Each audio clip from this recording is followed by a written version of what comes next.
days at the stick. From who's got it better than us to brick by brick. It's always the 49ers way, from off-season to game day. Yeah, we talk back. It's the 49ers Cutback.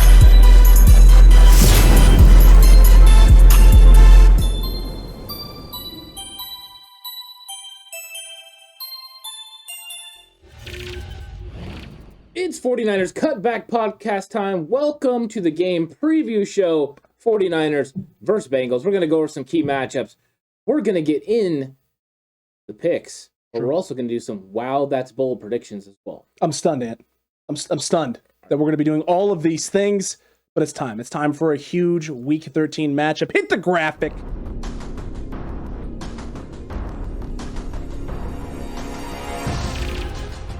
This is a huge week 13 matchup for the 49ers with the Bengals. I mean, there's so many things at stake, so many things on the line, whether it's playoff positioning that you're jockeying for, whether it's just pride, whether it's rebounding after a tough loss.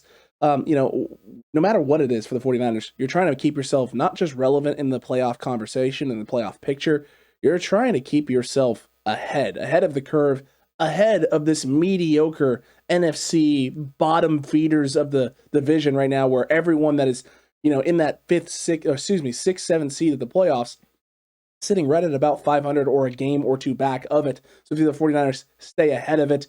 Don't fall victim and fall back into the muck with everybody else. Set yourself apart.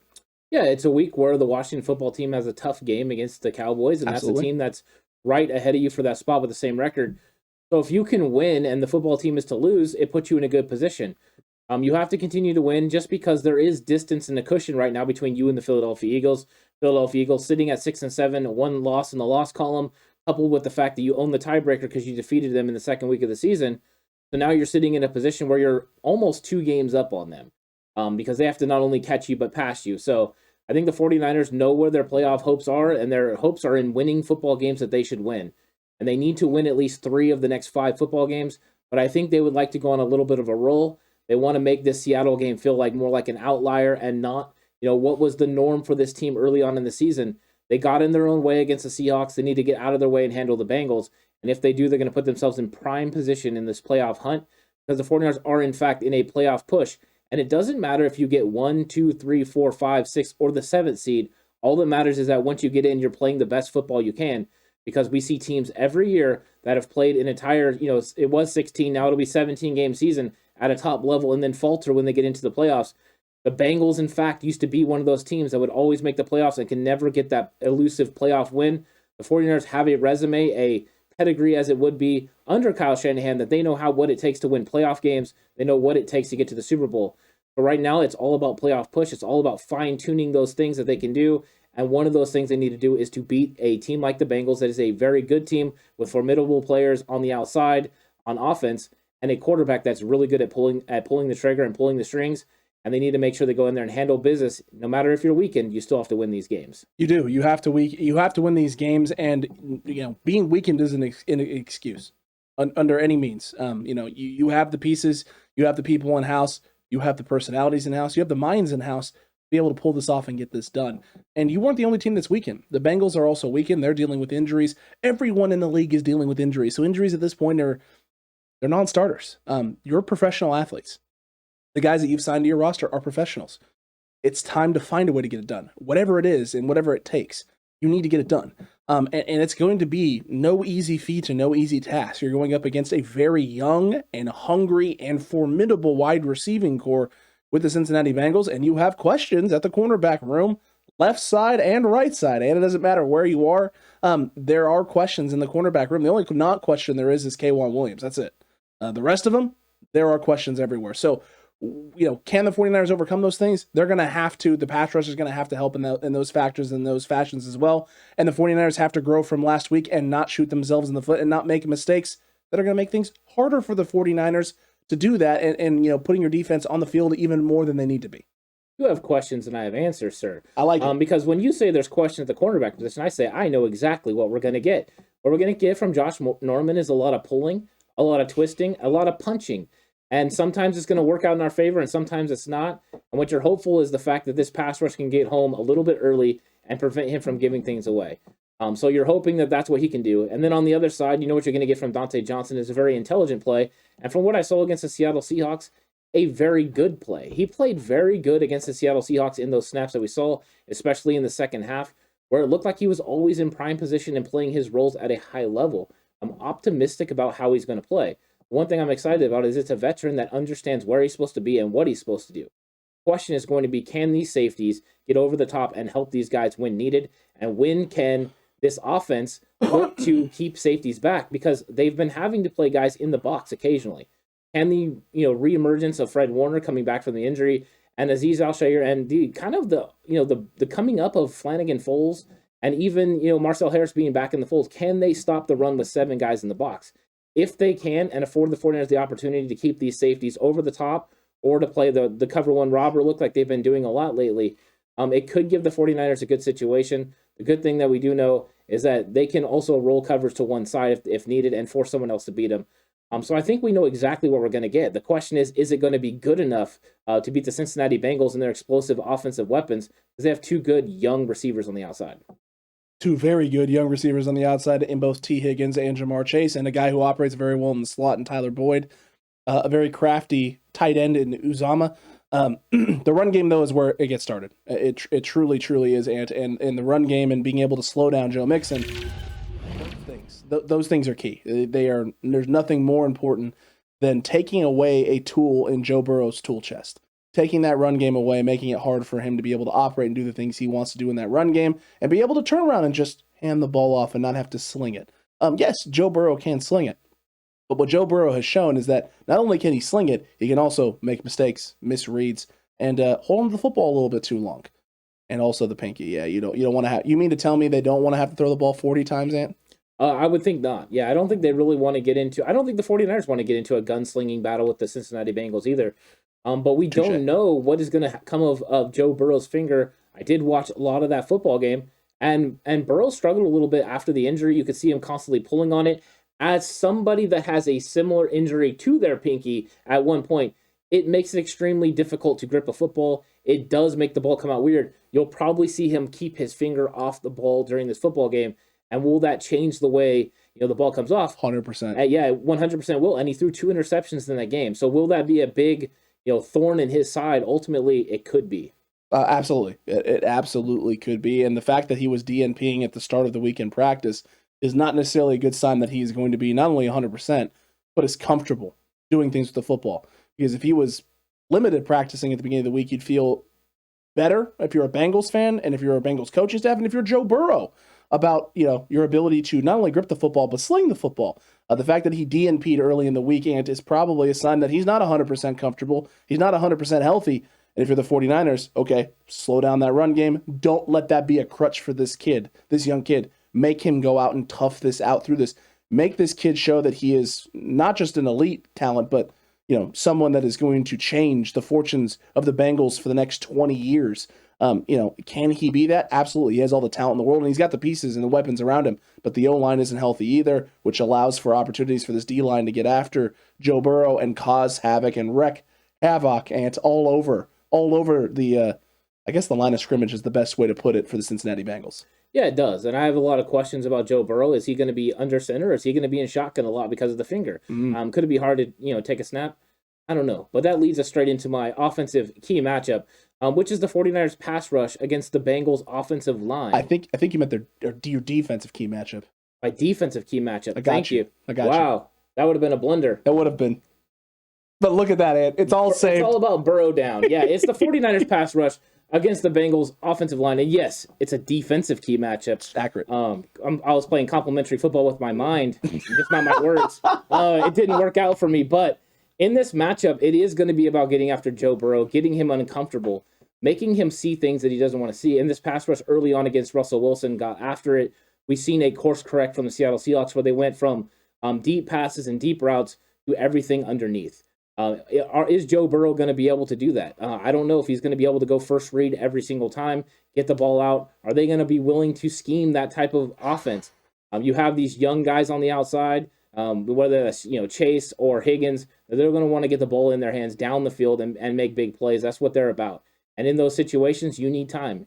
And if you have to have that time, that means you're going to have Nick Bosa, Eric Armstead, and those guys getting after you. So I think this could be a big opportunity for the 49ers to get after him early, force him into some mistakes, and hopefully cause him to feel uncomfortable throughout the game. He's already going to be dealing with the mindset that he's got the pinky there as well.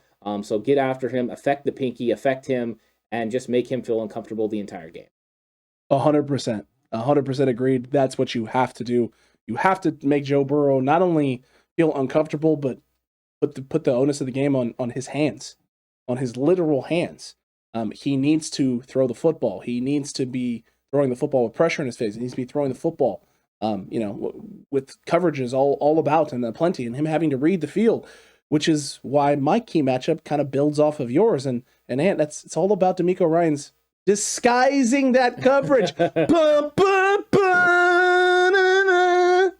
The disguising of the coverage for DeMeco Ryans has been a strength of his all season long, and it's no more important than it is this week. Joe Burrow dealing with hand stuff, with injuries. Yes, DeMeco Ryans is going to scheme up ways to load that box up, take away, those running lanes and running opportunities, and hopefully get Joe Burrow out of, this check mentality of let's check to a run or check down in space, and instead second guessing what he's seeing. Oh my gosh, what is this? Oh my gosh, I got cover 2. Oh wait, it's cover 1, Rob. And the minute he starts second guessing what he's seeing, holding onto that football a little bit, double clutching a little bit, the more frantic he's going to be, and the times that he starts taking some big shots, and I mean big shots, and like we saw Russell Wilson take a couple this last week. The more this young quarterback who's already been through an ACL injury in his rookie campaign, who's dealing with a hand thing, the less likely it is that he's going to want to hold on to the football, and the more likely it is he's going to start throwing, even if his eyes are telling him not to, and that means mistakes. Yeah, 100%. I think that you can force him into some mistakes, especially if you take away his first read. The one thing that I got out of watching the film was that he didn't like to come away from his first side, his front side, whatever he was looking at. He is a 1-2 guy. Yeah, he was a 1-2 guy. He wasn't really going to the other side, which means if you can locate by formation and personnel grouping what that front side is going to be, you can take it away and then make him feel a little bit of panic as this pass rush gets after him. So our key matchups actually work together, which is nice. If you symbiotic. If you take away the first read and you really disguise things where he has to think for a second. Anytime you're thinking on the football field, the old saying is you think you're dead. Yep. And that's one of those things you don't have that opportunity. Maverick said it in Top Gun. That's true. You just got to go off instinct. And sometimes when you're thinking and you don't recognize what you see, they can get after you. And I think these are going to be opportunities for Nick Bosa to get after him. Talk to me, Goose. Talk to me. Yeah, talk to me, Goose. Talk to me. Look, you're right. Our key matchups are simpatico, Ant. They work together. They're connected. Yeah. And there's a reason for that, and that is Joe Burrow is the key piece that can make this whole offense crumble. And if the offense crumbles, then you're putting onus on a defense that is also hampered by injuries as well and dealing with stuff. But their defense is going to be coming after the 49ers in a big way. This is a team that already loads the box up, Ant. They're already a team that likes to load up. Jimmy Garoppolo mentioned that and brought that up in his presser when they asked him, tell us about this Bengals defense. Like what? Like how they do? Like, yeah, like what about them? Like, what are you worried about it? And he's like, well, they're not healthy 100% right now, and they like to load the box. They load the line. They try and muck things up, which means if you're going to try and run the football heavy, you got to be very creative. But will the 49ers do that? Will the 49ers try and establish a heavy run game with the potential injuries and the non-existent play of potential Elijah Mitchell, who may not be on the field? You got Jeff Wilson dealing with a knee. You have Brian Hill that's signed to the practice squad and at this point may be activated in, but even if he's not activated, or called up right now, I mean, there's not a lot of potential running options for the 49ers. They're going to try and run the ball in some way, shape, or form, but is this going to be a similar game plan to what we've seen from the 49ers in the past? I think that Jimmy Garoppolo is going to have to go out there and help win this football game. I think they're going to have to, get after it with the pass. These loaded boxes, you're not going to consistently be able to run and beat all these loaded boxes, depending on what personnel they have. If they have really good personnel, like the Seahawks had at the linebacker position with Bobby Wagner, then you're going to have some struggles. So you got to go in there, and Jimmy's going to have to win the football game. This is not 2019. There's not Raheem Mostert. You don't have that weapon. What you have to do is find ways to stretch this out. And the way you're going to stretch a defense is by, Jimmy Garoppolo taking advantage of those situations that he's going to be afforded. There's open receivers all over the place in the Seattle game. He found some of them. In this game, he's going to have to go out there with the mindset that, I'm a slinger. I'm a gunslinger. I'm going to have to go find these players. I'm going to have to trust my eyes, trust my instincts, and go for it. Don't go with preconceived notions, but go with what I see once the play is started. Yes, pre-snap reads are important because they give you an idea. But once you get out there, trust your eyes, trust what you see, and take advantage, and make these Bengals get out of the loaded box. And if he does that, I think he'll have an opportunity. Agreed with you. I think if you want to have any hope of running the football, Jimmy has to deal. And he can't make mistakes. You cannot turn the ball over. You cannot be making huge errors and, basically incentivizing the Bengals to load the box because, all right, well, he's going to keep making some mistakes. So, we can live with him, driving down the field 3 or 4 times. Like, we can live with that. Just hold him to a couple field goals and you're in the game. You're fine. It's 13, whatever. It's 13 however many we've scored. So if you're the Bengals, that's what you're trying to do. And if you're Jimmy Garoppolo, that's what you're going to need to do. And Kyle knows this. Kyle knows Ant. He's going to have to scheme it up. And that's why my key matchup is Jimmy Garoppolo versus the blunders. Did I do that? Jimmy. No, don't do that. Did I do that? Did I do that? No, don't do that, Jimmy Garoppolo. No blunders. No big boo-boo airs. No questions in the press conference afterwards about how, is there a play you wish you could have back? No, I don't want any plays back because I was perfect. I was damn near perfect, and darn near it. I don't make no mistakes. Not this week. That's the Jimmy Garoppolo we need. We need, like you said, gunslinger Jimmy Garoppolo, confident Jimmy Garoppolo. The Jimmy Garoppolo that is comfortable throwing the ball into tight windows, but not every throw wants to be a tight window throw. He takes sometimes what the defense gives him. He attacks the defense at other times. We need a Jimmy Garoppolo operating at his peak. And I think we have a chance to see that. And one reason, and one reason only, and it's that Jimmy is now back up against the wall. Because after this last performance, the calls for Trey Lance are heightening yet again. The pressure on Jimmy is mounting. He's feeling like he let his team down. Kyle Shanahan getting on him on the sideline. The team is behind him 100%. But Jimmy knows that he has to be better if this team is going to have success long term. And so a Jimmy Garoppolo who's back against the wall is a Jimmy Garoppolo who we've seen play at a high level. I think Jimmy is just going to artificially find a way the rest of the year to manage to put his back up against the wall, Ant, so that he feels at all times like every pass could be my last. Yeah, he's got to go out there and he's going to handle business. And I think that there's going to be opportunities for him to get the ball to his receivers and allow them to make some plays. He's going to have to go out there with this game, kind of on his back. And I think he feels more comfortable in those situations. I think he's a little bit better when he knows he's going to be a bigger part of the game plan than he ultimately is in some of these run game games, because I think it brings up questions and things that he needs to handle. So I think the 49ers are going to get after it that way. But one of the things they're going to have to do, and this is my key matchup, is they're going to have to defeat a loaded box. It's going to be the 49ers offense against a loaded box of Bengals. And how they do that is a big part of it. And one of the big ways you're going to do that is by throwing on early downs. Jimmy Garoppolo is going to have to get the ball out, get it to his receivers, let them make plays, let them run after the catch. I think if he does that, it's going to create the Bengals a situation where they need to drop someone out, only bring 7 in the box, and then the 49ers can get to this run game. So it's going to be an inverse attack than what it's been in the last few weeks, where the attack was all about getting the ball into the running back's hands, 35, 40 times, and then letting Jimmy Garoppolo convert on third down. This time it's going to be about letting Jimmy Garoppolo convert early on early downs, and then this run game, getting it going later in the game and really cinching this thing down. So the defense is going to have to play on lock as well, because there's not going to be as many long drives in this game. I think time of possession is going to go down a little bit as the 49ers attack through the passing game. Yep, 100% agreed. That's what I feel it's going to be. And you know what?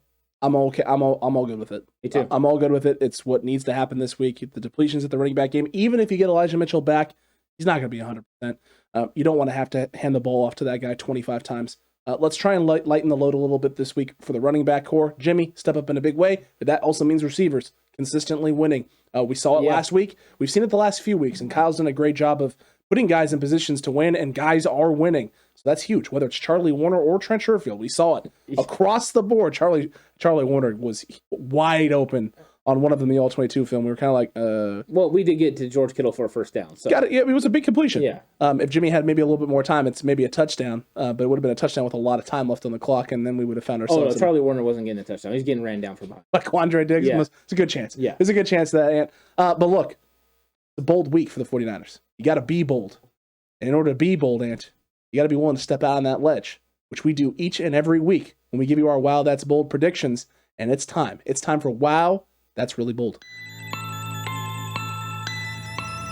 Wow, that's really bold. Whoa.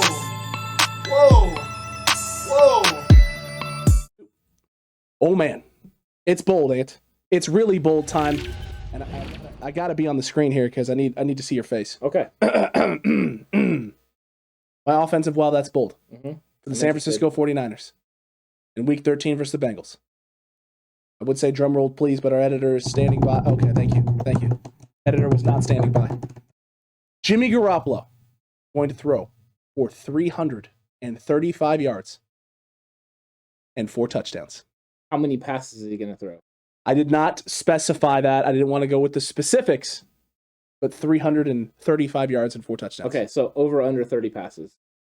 I'm going to say over. Okay. That's important because the whole Jimmy Garoppolo doesn't win if he throws over 30 passes. Ooh. So that would be a big. So I love that from you. Okay, you're welcome. My Wow, That's Bold is going to kind of feed into yours, even though we didn't really talk about what ours was. That's true, we did not. No. My Wow, That's Bold is that Brandon Ayuk is going to have over 100 yards in this game and 2 touchdowns.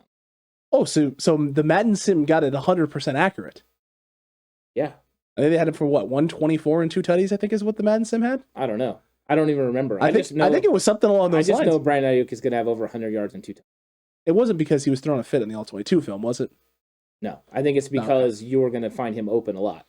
Oh, because Deebo Samuel back in the lineup. And George Kittle just had almost 200 yards receiving. So teams are not going to let that happen. Yeah. Bengals are like, well, I don't know if we can win the football game. We're going to have to stop that Kittle guy. He's pretty good, you know. He is. I mean, he's pretty solid. Yeah. He's pretty solid. But defensively, defense is going to have a large task ahead of them. Ant, what's your defensive Wow, That's Bold? My defensive Wow, That's Bold is that Dante Johnson is not going to give up a single touchdown. Whoa. What? Not one? Not one. Not one. Are the Bengals never going to be in the red zone in this scenario? Or I don't know, but he's not going to give up the touchdown. Holy shnikes, dude. Yeah. That is extremely bold. I don't think there's a single... extremely nuanced. Gosh darn you, Jay Hill. Gosh darn you, Jay Hill, with your words of the day on Face Off. Yeah. I don't think there's a single member of the Cutback crew that would have gone there, Ant. That's impressive. Make it so. That's impressive. Yeah. I didn't go that bold. I went bold, but not that bold. Fred Warner is back. He's 100%, Ant. He was basically probably close to 100% last week, too, but they were safe. It's fine. Fred Warner is going to come back in a big way. Aziz stepped up in a huge way. And it's going to create opportunities for Fred Warner. And Fred's going to capitalize, Ant. 2 sacks and an interception. Ooh. I was going to go pick 6, but I didn't want to go stupid bold. So I just went with a pick. So pick and 2 sacks for Fred Warner in a game in which it's going to be vitally necessary with your secondary, hampered and injured. Fred Warner is going to add to the front four's pressure and get 2 sacks of his own. I love it. Yeah, I hope he does. If DJ doesn't give up a touchdown and Fred Warner comes up with those plays, 49ers are getting a victory. Very accurate, Ant. It's very accurate. It's not bold, Ant, predicting that the 49ers will peanut punch the football out at this point, because they've basically done it every week since Josh Norman was brought in. 100%, yeah. They're all about getting the ball on the ground now. You just see guys out there wielding a iron fist for real towards footballs. To Josh Norman on one of the goal line plays, but actually the play before the fumble, coming in from the cornerback spot on the right side of the field, comes flying in with a left hand into the pile, trying body shots. Yeah, he's just dirty, Ant. I mean, I like the aggressiveness. I love it. Yeah, and you know what? Ever since it got called into question whether the 49ers could create turnovers, they've been creating turnovers at a high level. A butt ton. Yeah. A butt ton. And it needs to stay this week as well. Defense, get it taken care of, get that done, and make our Wow, That's Bolds come true. DJ, no touchdowns. And Fred, big interception, 2 big sacks, and hopefully some other turnovers as well. But Ant, from bold predictions, it's time to get a little more serious, a little more dialed in and focused. Wait, this is serious? I mean, yes, maybe. It's as serious as we're going to get about picks in the NFC and the NFC West. So there's that. So yeah, serious. It's time for one of my favorite segments, the Azorean one. Always a good time. It's time for all of us, including the Cutback crew, to make their picks. Time for Lock It Up.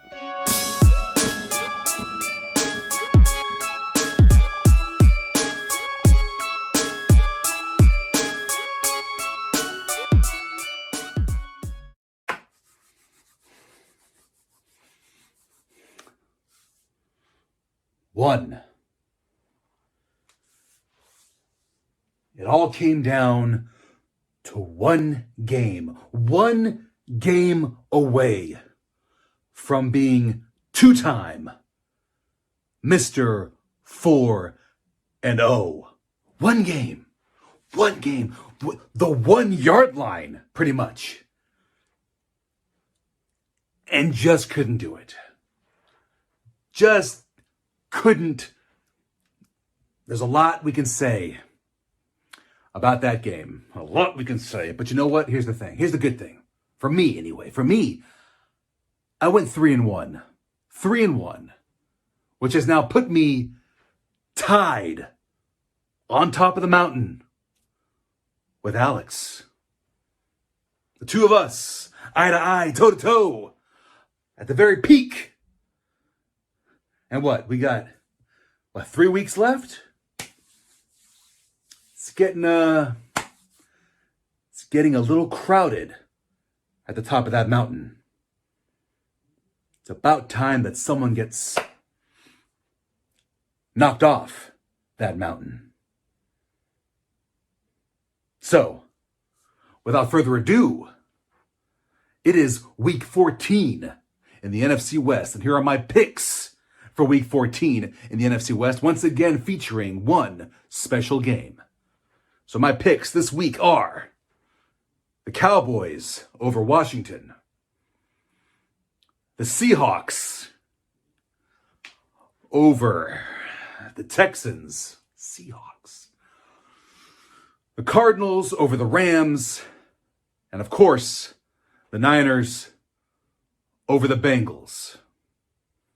Those are my picks for this week's Lock It Up. Top of the mountain, tied with Alex. Oh, it's going to be nice to say, Alex, I'm better than you. And you know it.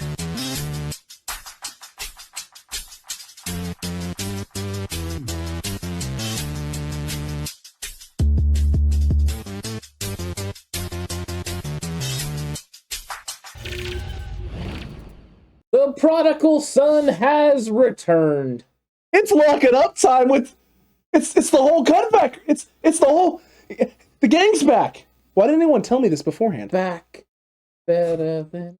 It's true. It is. It's back. It is better than ever, man. Everything is. Of course, everyone's been missing you. What you gonna tell everyone what's up? Yeah, I went on a trip around the world. Oh, wow. Not really.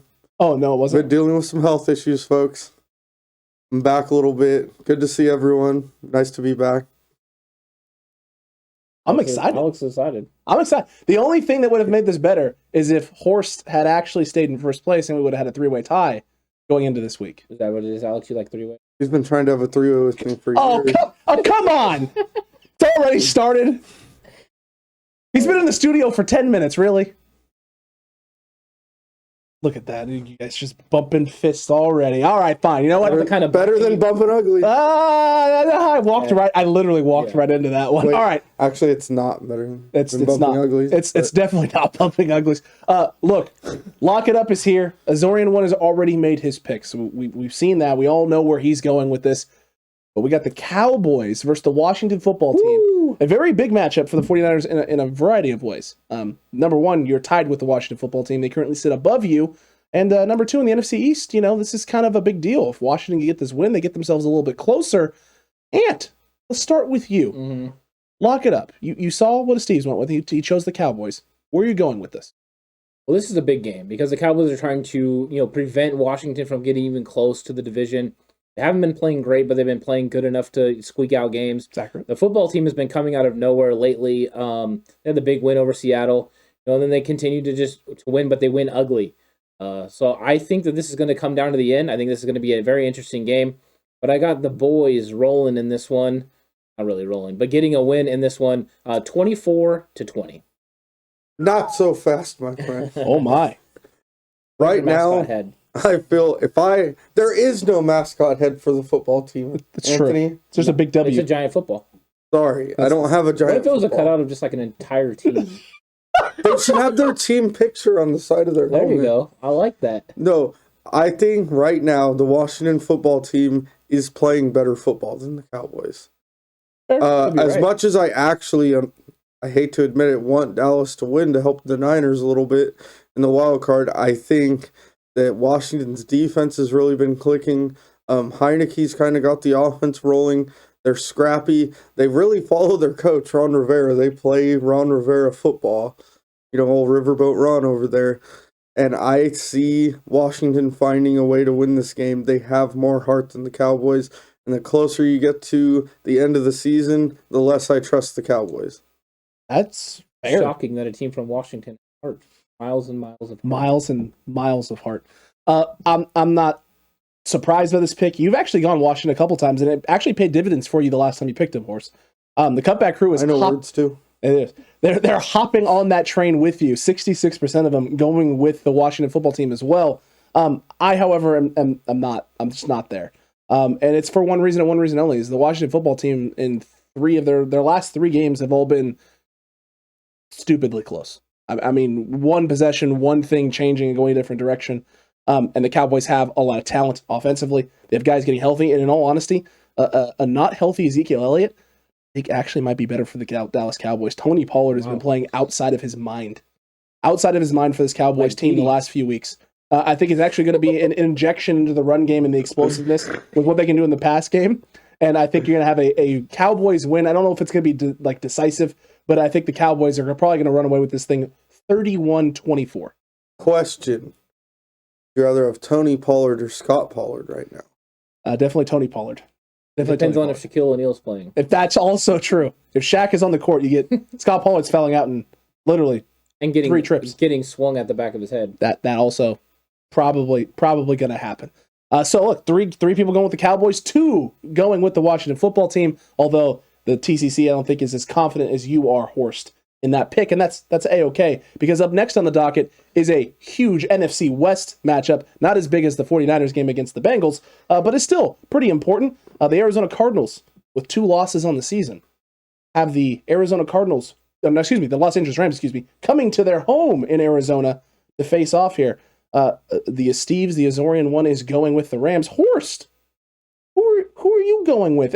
Are you an Arizona stan this week, or are you thinking the Rams are going to finally put something together here? This week, I think the Cards are going to break the trend. I take the Cardinals over the Rams.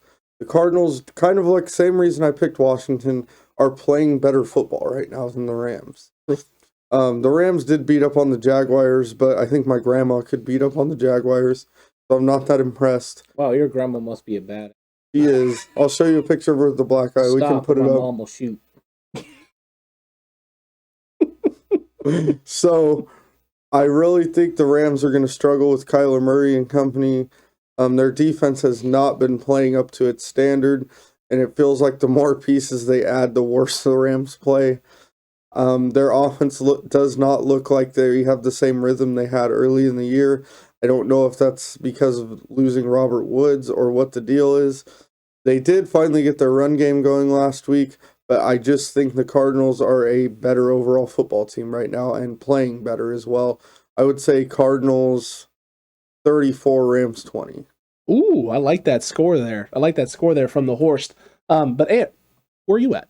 I mean, I can see Arizona. Yeah, you can see I'm going for the Cardinals. And the reason I'm going for the Cardinals, number one, is this is in Arizona. Hey, are you going for the Cardinals?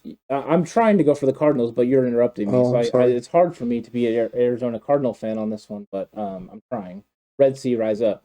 Anyways, I think that the Cardinals are going to do just enough to win this game, but I think it's ultimately going to be razor thin close because the Rams know they have to play, for their lives because you got the football team, you got the 49ers right behind them. The 49ers still have a game with them, and they do not want the 49ers to inch within a game because if they do, that is an opportunity where the 49ers, for some reason, play the Rams better than anyone else, and they can beat them. And if they do, then they take their spot in the playoffs. That's the difference between a 5 seed and playing the NFC East in the first round or playing one of the Bays, whether that's Tampa Bay or Green Bay. And I think Arizona is getting healthy. Kyler Murray is finally getting back, and they ultimately want that first round, bye. They want to be able to play at home all throughout the playoffs. But I think Arizona gets it done, but I think it's razor close. I'm saying 23-20. I like that score. That's a good score. And Horst, I can easily see it going that way as well, especially if the Rams continue to play the way they've played, which has been bad. The Cutback crew agrees with the both of you, 68% and the Azorean one. I don't, though. And it's for one reason, and it's because of the run game. I feel shocked. The run game got going, and McVay found something with Sony Michel. Is that going to be the something going forward?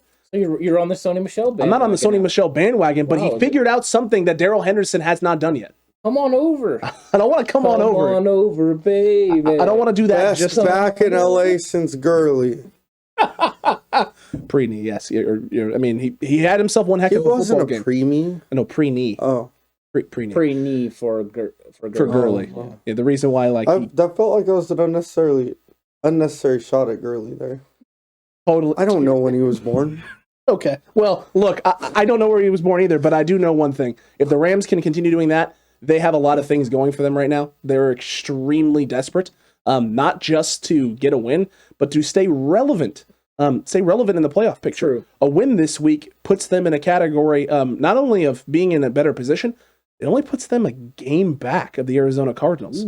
They're one game, and the head-to-heads are very close. So for the Rams, this is a huge week. I think it's very important for them. I think they know that. I think they're going to come out in a big way. Also, history favors me here. The Rams have owned this matchup between the two teams over the last, I think it's 9 or 10 matchups. Mm-hmm. The Rams only have a handful of losses. I think it's 2 losses.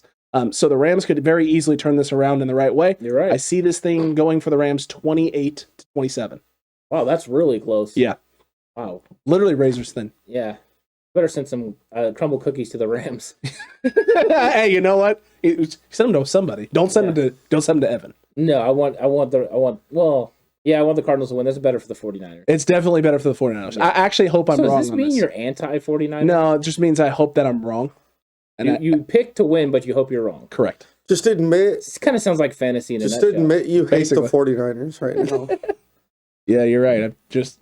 They're the worst. Yeah. It's They're- okay, Horse. We're homers here. we're all homers. Up next though, the Seattle Seahawks. They have themselves quite a matchup. They really do. I know they got themselves the Houston Texans and everything wonderful. That is the Houston Texans. Okay, Which is a straight face. I think the biggest question is it Tyrod or Tyrod? That's a great. It's benched, is what it is. And I mean, you're not wrong there, Ant. Yeah. I also found it very funny that the minute we said the Houston Texans, big yikes popped up on the screen Yeah. because that's kind of what they are. Do you think the Texans doctor has asked to see Tyrod Taylor? It's an almost guaranteed way to get him off the field. Do you think that they tried to send him to Deshaun Watson's massage therapist to get rid of him? Well, that's a problem, Horse. You think there's one. There's multiples. There's a lot of options there. There's nothing wrong with spreading yourself around. Oh, gee, Christmas. Oh my goodness gracious. The Seattle Seahawks have themselves a not very good matchup with the Tennessee Titans. The Houston Texans. Yeah. Tennessee Tornadoes. The Tennessee Tornadoes. Steve's has absolutely, this is flying off the rails for long enough. Steve's has gone with, surprisingly, the Seattle Seahawks. I also am going with the Seattle Seahawks Wow. in a big way, only because the Texans kind of, wait a minute. Did the Cutback crew pick They did. Cutback crew, you're being haters right now. 53% pick the Texans? Wow, Ant. I'm a little stunned by that. I kind of like that. I like the I salty. admire the loyalty. I only, do as I only well. like it because now I have an opportunity to be ahead of the Cutback crew. In the picks. That's true. That's very true, Ant. But I'm going to go with this score, the final score of this game being something along the lines of like 34 to 17. Yeah, I do like Davis Mills. too. Dangerous Davis Mills. I think he woke up feeling dangerous. I think he does it every single day. I mean, with a name like Davis, you almost have to. And I think this guy is going to get it going, but not enough. I think Seattle, even though they're not that great of a football team, they still have weapons on the outside. Russ seems to be getting more healthy. The more healthy Russ gets, the better. They lost their defensive end, so that means they lost the liability in coverage, which is probably a good thing for Seattle. They'll probably play better now, so that's good. So I think that Seattle will win this football game, which you obviously know because it's up there already. But I think Seattle handles business 27-14. Oh, okay. I like it. Gonna be honest, You don't remember picking the Seahawks. outside of Brandon Cooks, and Davis Mills. Maybe Laramie Tunsil. Is he still on the Texans? He's still on the Texans, but I think he's hurt. I don't know many players on the Texans. Fair. They're not good at football. Accurate. I think Seattle wins big. I don't care what the score is. Wins big. I think we see the resurrection of Adrian Peterson. Okay. He's going to drop at least 25 yards on him. Oh. It's going to be nuts. Yeah. I don't know what the score is going to be, but I'm picking Seattle by a good 14. Well, Horse, I'm going to raise you a little bit because I'm gonna go out and call that Adrian Peterson actually has a plus 25-yard run in this game. Oh, whoa. Who's going to get it all in one carry? Well, hey, no Zach Cunningham, I think, either. They just... Yeah, they're trying to open it up for Adrian Peterson. Trying to make it easier. Yeah, I mean, right now, what's the point? There ain't no playoffs in your hope. Let's get closer to the first-round pick. You plan on trading Deshaun Watson for multiple first-round picks. So if we could have, 4, that are really close. Dang. That'd be great. You just call the Jets. They have 2 first-round picks right there. They do. Yeah, they're and a bald coach. I don't know what that has to do with anything, but I'm going to think about it. It's facts. It is facts. It's about as factual as facts can be. Last but not least, the most important game on the docket here on the 49ers Cutback, unless you're Horse thinking that I'm not a homer and not a 49ers fan, in which in that case, I can't help you at all. The 49ers traveling to Paul Brown Stadium to take on those Cincinnati Bengals. And this is the Bengals, folks. This isn't the Bungles. They have had some bungling moments, but for the most part, they've been playing pretty sound, including whipping Big Ben a few weeks ago, all up and down the football field. Not good for Big Ben and the Steelers, but good for the Cincinnati Bengals. Ant, back around the horn to you, my guy. How do you see this game playing out? Steve's obviously, he's staying faithful to the Bay, staying faithful to the 49ers. Where are you at? Well, the first thing I thought was, what do tigers dream of when they're taking a little tiger snooze? They dream of mauling zebras or Halle Berry in their Catwoman suit. I dreamed of mauling zebras last week, but I think the 49ers are going to come back in a huge way, and they're going to take care of the Bengals. Back over 30 points. I've broken Alex. It's going to be 34-24 San Francisco over the Bengals. Yes. Kyle Shanahan's about to be, you just might as well call him Joe Exotic. He's the Tiger King this week. Nice. You're welcome. Nice. I can't top that. I can't do anything else. Other than just, that was great. Can't top it, but I'm about to try. All right, let's hear it. What you got? The Bengals roll into town with Macaulay Culkin's little brother, Joe Burrow. Ooh, solid reference. They got Joe, hide your girlfriend, Mixon. Okay.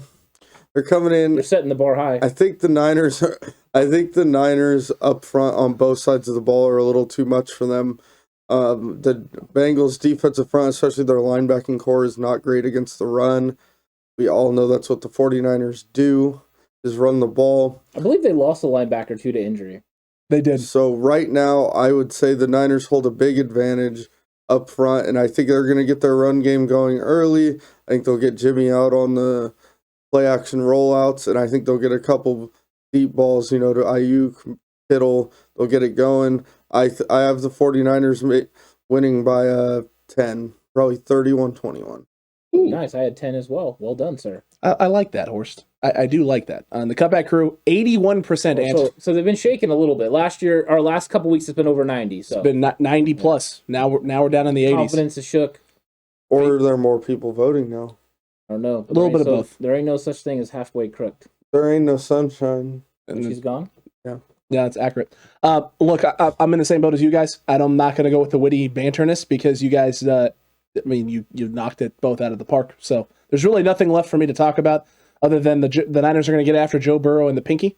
They're going to make him feel it. They're going to make him feel it in a big way. And they're going to put pressure all on the Cincinnati Bengals team. I think that's going to open up some things, allow them to get the run game going.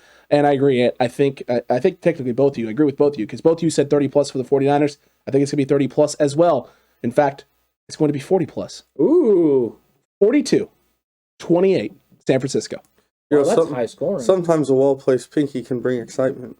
Now, before we get out of Lock It Up, Alex, you no field goals in that game. No, not a single one. Okay, that's impressive. I kind of like that. Red zone offense at its optimum. That's what it's all about. Yeah. It's all how about many touchdowns are in the red zone and how many are from further out? I would say for the 49ers, most of them are in the red zone. I'd say all but probably like one or two. You're gonna make Alex get really. Yeah, he's making me go specifics. Yeah. He remembers that I like the specificsness with the boldness. But I think if there's one team that has big like home run play potential any snap, it's the Bengals. I think we'd all agree on that. Compared to the 49ers? Yes. Well, yeah. I mean, what they do, they like to take long shots down the field. Try to get it to Jamar Chase, T. Higgins. And they got Boyd as well. I mean, they got some weapons over there, and they can be dangerous. And then you couple that with Mixon, it's pretty impressive.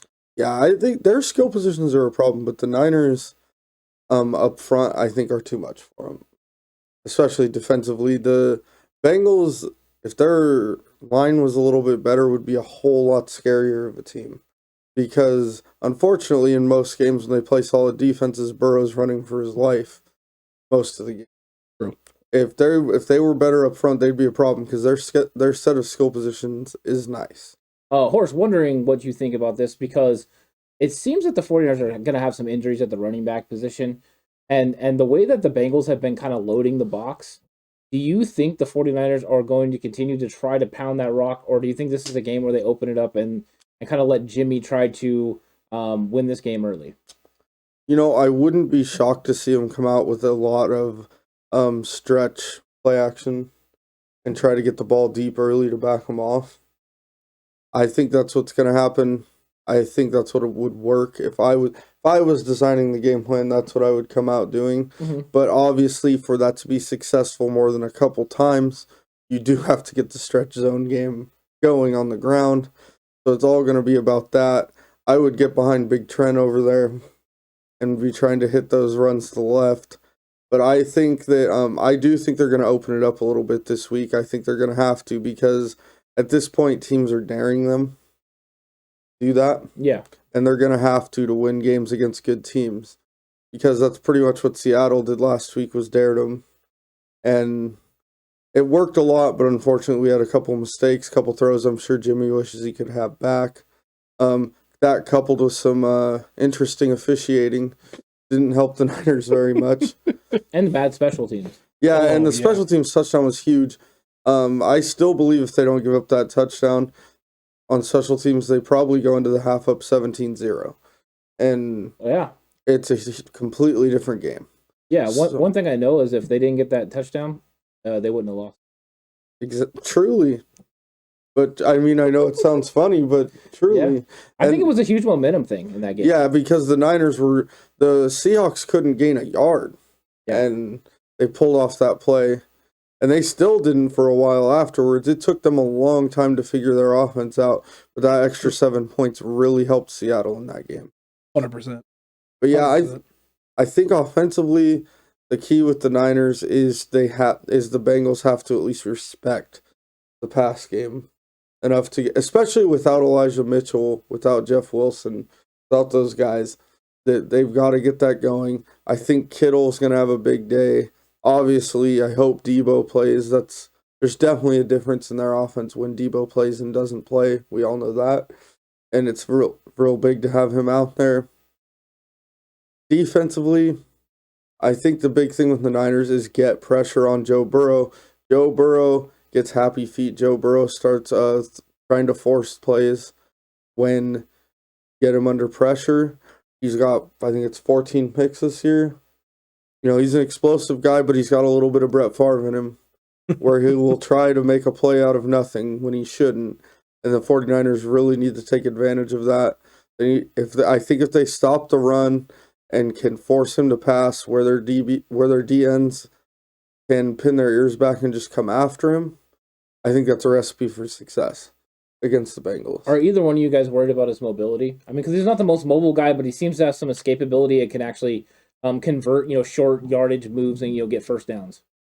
Yeah, I mean, I think there's always young quarterbacks right now in general, just the young quarterbacks that are coming out tend to be more mobile, like the game shifting, right? It's evolving. That's why the Niners made the move they made with Trey Lance is you're trying to stay ahead of the curve and take what, Kyle Shanahan does great already, infuse that into a young guy, right? And so Joe Burrow, while he's not the most freak athlete running the football, he's tough, he's gritty, he's almost just kind of slippery, I guess is the best way to describe it.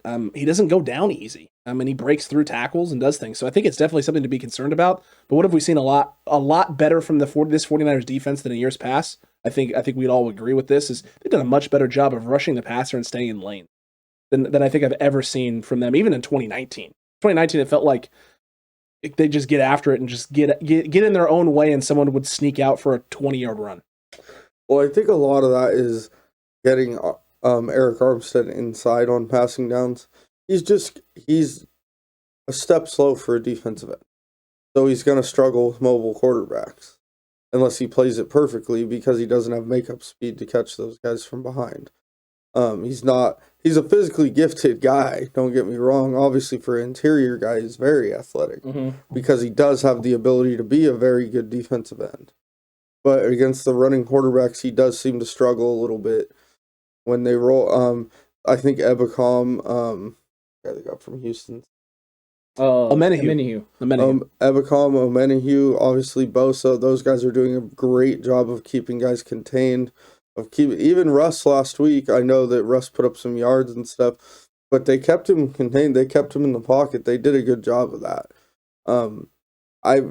Like you said, this year, I feel like they've done an exceptional job of keeping, because they faced a lot of running quarterbacks, and really, I think Murray had one long run, right? The first time they played. Yeah, Kyler Murray's kind of a special guy compared to everyone else. Him and Lamar Jackson, you kind of have to put in their own category. Kyler Murray's one of the 3 fastest guys on the field every game he walks into. Accurate. Yeah. So that's different. He's a Michael Vick type situation. Agreed. Yeah, Yes. I think him and Lamar Jackson, it's different. It's like you're standing in place. Except Kyler Murray can throw the ball. So can Lamar Jackson, over 300 yards that one game. He had like 5 touchdowns. It was impressive. That one time, yeah. All you have to do is one time. Ask Little Giants. Hey, it's true. It's technically true. And then Arden Key also, somebody that that's another name that since he moved inside, I think that he's played very well. And the way they've been able to loop him on those TE stunts and get him outside where he can keep somebody in the pocket. I was just wondering what you guys thought about that, because I mean, yeah, they've played mobile quarterbacks, and it seems like they kept Russ in the pocket pretty well. I'm just wondering how they were going to be able to do that against Joe Burrow, and if that was the game plan to keep him in the pocket, or if you're not really worried about that as much, you're just trying to get up there and cause as much havoc as possible. Even though, like Alex said, he's not a 4-3, 4-4, or even 4-5 guy, that you're scared of taking 180 to the house on you. He actually is one of those guys that I feel like, from watching him both at LSU and the times I've watched him, he's similar to Mahomes in that he makes better plays when he's running around. I think keeping him in the pocket is important. Okay. I don't know if you feel the same way, but I know I do. And I mean, my key matchup was predicated on that, right? It's disguising coverages. Well, if Joe Burrow is running around, all the disguises in the world don't matter if he's running and escaping, because he's buying extra time and allowing the coverage to kind of unfold and him be able to find guys that are going downfield, doing whatever it is, and getting open against the coverage that you have called. So yeah, I think it's huge. I think you got to find a way to keep him in the pocket, whether that's slow rushing at times around the outside, whether that's bringing delayed blitzes like we saw a few times last week against Seattle with K1 off the edge, or whether it's, having your best guy, your best pass rusher, Nick Bosa, coming off one side, telling him, hey, pin your ears back and go, dude, and then bringing a late blitz like a Talanoa Hufanga or a K1 Williams off the slot, so that way when Burrow feels like, hey, it's time to escape and get out of the pocket, oh, crap, there's someone coming from the other side. I can't do that, and now you've collapsed the pocket around him and take away those escape lanes in the middle and the interior. I think that all those things are things that DeMeco Ryans can do. Yeah. It's all about calling them at the right times and the guys obviously executing. 100% I agree about keeping a guy in a pocket pretty much all the time. I believe when they get outside their vision, they're able to see the field a little bit better, and plus receivers can break off routes and that sort of thing, and it becomes a different type of football. So yeah, I like when the pocket collapses around him. I like what you said about bringing the guy off the edge. 49ers had a lot of success with that with K1 Williams this week and preventing those escape lanes for Russell Wilson. And when they did that, he looked panicked, and then those interior guys were able to get to the sacks. So yeah, I like that process, and I think that with Joe Burrow, you can be a little bit more aggressive than you were with Russell Wilson, because he's a little less of a threat with his legs, but also with the deep ball down the field. Can he throw it? Yes, but is it as accurate as Russell Wilson? No, it's not. But he does have big time weapons to go to. True. But are they that much of a threat, or more of a threat than you saw from DK Metcalf, Tyler Lockett, and Eskridge? Oh, I think that Jamar Chase is a special player. Mhm. I think Agreed. Jamar. I would take Jamar Chase over DK any day of the week. Ooh, I agree with that. I agree with that too. That's going to be bold though. I like that. He scares me a whole lot more than DK. Yeah, he's more of a complete wide receiver. That guy is a ball player. And that brings me to this is the other matchup I was actually going to bring up. Okay. Is what scares me. I think they are capable ball players. Mm-hmm. But a matchup that's big time is Dante Johnson, Deommodore Lenoir, whoever's playing that opposite corner is really going to have to step up and have a nice game in this game for the 49ers because unless I'm misled, Mosley's out. Yep. Yeah, he's out for several 2 weeks. Yeah, he's yeah. out for the time being. So it's going to be Norman and one of those guys. Probably Dante Johnson. It's looking And like DJ. Dante Johnson is a capable player, but sometimes he gets a little grabby in coverage. Well, Josh probably isn't helping that either. So Yeah, Josh Norman grabs everything. now, I he's know, like one of the sticky bandits. but I think Dante Johnson definitely. If you've been a Niners fan for a long time, you've seen him have big games and big moments. So he doesn't scare me in that. I know he's not going to be scared or he's not going to be intimidated. He's played a lot of football for a backup corner. But Bengals have a nice receiving core. Tyler Boyd can play. T. Higgins can play. I mean, that's an interesting matchup over there, no matter who he's on. Horst, will you give Megan a T. Higgins? T. Higgins. With exuberance and excitement though. Why? She just every time she sees or hears T. Higgins' name, she goes, T. Higgins. Yeah, actually, we've named Alex's first child. It's going to be T. T. You Alexander. You actually don't own naming rights, but we can get into that later. No, we're definitely not going to get into the nonsense that is Rob not Rieger owns He owns nothing. his child's It's going to be rights. T, so I agree. it's too late now. It's probably going to be T. I would tell you guys what the name is, but I don't think I can say it on. No, you definitely can't TV. say the false, made up, fake name that you guys have somehow Shocking. tried to steal. but anyway, I actually said that I don't think Dante Johnson's going to give up a single touchdown. that was his wild. And it wouldn't shock me if he Yeah. doesn't. I just think it's the matchup to keep an eye on. It definitely is. And how they play safety help, with them. Yeah. What matchups they're willing to take, what matchups they're willing to play when they bring the blitz. When are they bringing the blitz? Like I think it's going to be very complicated game plan from D'Amico Ryans. Can they confuse Burrow enough? If they can confuse him enough to get him off his first read, it could be a lot of trouble for them. And I really think the emergence of Azeez Al-Shaair is going to help them tremendously. Who do you think the third linebacker is going to be? Both of you. Do you think it's going to be Marcel Harris? Do you think it's going to be Demetrius Flanagan-Fowles? Is Fred already rolled out? No, Fred's playing. in 100%. Oh, excuse me. So you have Fred, you got Aziz for sure. Greenlaw is out. Yeah. Greenlaw's still out, yes. Who would I go with, or who do I think they're going to go Who do you with? think they're going to go with? I think we'll see a lot of both. To be honest, I think they'll mix them up depending on the situation. I think down and distance will play a big factor. I think when we're in, when it's pass downs, we'll see more Marcel Harris. I think run situations, you'll see more Flanagan Fowles. I could be totally wrong about this. I actually think Flanagan Fowles is it Fowles or Foles? We don't know. We don't Tim know. Ryan We've heard kept saying Fowles last They're week. saying Fowles now. I think it's become Fowles. I think it's become So, Just like Al-Shaair, it's now Al-Shaair. It's not Al-Shaair. Shire. yeah, sorry guys if I mispronounce your names. But It's okay because it was one way and it's went to another. But I think that Flanagan Fowles is actually a very capable pass defender for a linebacker. Mm-hmm. But Marcel Harris, being a former safety, is the better option probably against the pass. Yeah, with personnel groupings, how much is Cincinnati going to play a grouping that's going to put the 49ers in base 4-3, and how many times are they going to run the 3 wide receiver set so that way they can have Boyd, Higgins, and Chase out there together? I think they kind of have to. If I'm them, I'm doing it over 80% of the time. Yeah. Because to me, when you get into the 4-3, eight in the box type situations, 49ers have a tremendous advantage You know what? in those matchups. Oh man, I don't know. I see, Horst. I was with you on this. Will they be able to run the ball against the Niners and nickel? That's the problem, is because they got so many injuries in the O line also with Reef and their center and potentially their guard who's dealing with, I think it's a knee. Jonah this week? Williams, Folsom shout out. That's true. like But that. I think They may have to load up. They may have to go 2 tight ends. They have to get Uzama and Sample out on the field in order for them to have success. I think if that happens, that puts the 49ers at a tremendous advantage. Agreed with you. You think that puts the Niners at an advantage? Because the Seahawks early on in the season, and it was kind of Arizona did it in the first half before the injury, put the 49ers in base 4-3 sets and then took advantage of the third linebacker. But I don't think at that time Al-Shaair was playing nearly to the level he's playing at right now. So you think his level's elevated enough to make up for it? And I think that's the situation is they do have Marcel Harris to put in at that third backer if they start getting beat. I think the other thing, too, is... They could even play... Excuse me. You're good. They could even play Hufanga up there. But he's not that good at run fits. The best safety in run fits is Jaquiski Tartt. Agreed there. So, I mean, that's the question. I think the thing you have that's different right now for the 49ers is, number one, Flanagan Fowles has completely elevated. The last 2 games that we've seen the Flanagan Fowles is not the same Flanagan Fowles against the Bears. Flanagan Fowles against the Bears was an injury away from potentially getting cut and then finding another linebacker. It was bad. It was really bad. You know where I was leaning. I know exactly where you were leaning. Stanzo. He was playing on that kind of level. It was. Special teams player has a fantastic special teams player.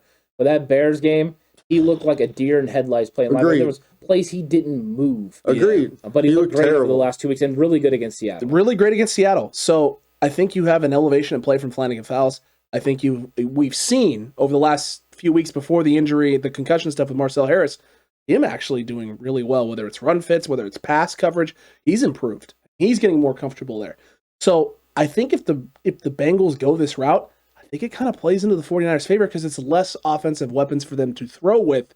And I think the 49ers can get by enough this week with the injuries in the front for the Bengals that if they decide to load up and try and run heavy with heavy formations, 2 tight ends, things like that, it might actually benefit the Niners a little bit more. But I anticipate exactly what you said, Horse. Closer to like 80% of the time, them going 3 wide receivers and just going at Norman, going at DJ, Deebo, whoever it is, right? Just attacking these guys and trying to let Burrow sling a little bit. I think that's important for them to run, but I think they think if they space the Niners out a little bit, it may open up those run lanes and make running the ball a little bit easier. Another thing that we haven't brought up, and I know you guys have spoken about him on the podcast, the guy that's having a great year, that position just doesn't get the love. Who on that offensive line is moving DJ Jones on run plays? It's definitely not one guy. And it'll have to be DJ Jones is a dog. DJ Jones has been a problem. Yeah, he has. For a lot of teams this year. Almost every team. Pretty much. And last week included. DJ Jones is playing right now. Yeah, we broke down the all-22 film, Horse. It's nasty. DJ Jones absolutely owns Seattle Seahawks. Yeah. Yeah, I mean, right now, I don't know who their owner is, but it says on... It co-owned by DJ Jones. But I feel like DJ Jones is playing at a Pro Bowl level. I like it. He won't get the votes. He won't get the votes because the numbers don't. And, I mean, part of the reason he's playing so well is Eric Armstead's eating double teams again. I mean, inside, Eric Armstead, when they put him and Bosa on the same side, it's like pick your poison. Double Bosa or double Armstead. They've been doubling Armstead and hoping that they can chip on Bosa. And then that leaves DJ Jones the ability to get free. And his arm over move has been amazing this year. I mean, just absolutely wonderful. And Givens is still... Givens does very good when he's not being absolutely held from behind. There's been several plays where he's literally there grabbing like an older, like a younger kid. Like, no! But don't get him! Their interior of their line, I think, is going to cause the Bengals a lot of problems in the run. It's an interesting matchup, and what we're going to talk about, like what you guys were talking about earlier about the 4-3.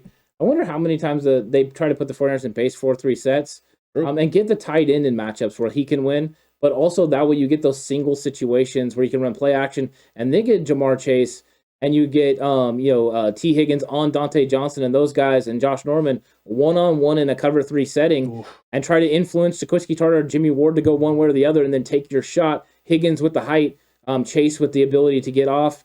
It should be interesting. I think they have advantages on offense in both departments because the 49ers are missing Mosley and like a Jason Verrett.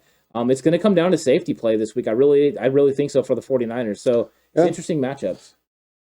Maybe come out in a wing T type situation. That would throw them off for sure. Yeah, buck sweep waggle all day. Yeah, I mean it would throw them off for sure at first. You wouldn't see it coming.